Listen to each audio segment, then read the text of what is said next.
Bela Lugosi was a consummate actor. He had this part in his bones. I am Dracula. It was his great part, and it was like he approached it like a great Shakespearean actor. Listen to them. Children of the night. What music they make. I used to say that Bela Lugosi was like a pinter actor. He had all these spaces between his lines. Like at one point, the guy who plays Dwight Frye, who plays Mr. Renfield, says, aren't you going to have any wine, Count Dracula?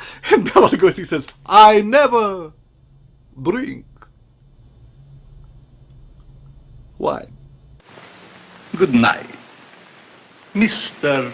Renfield.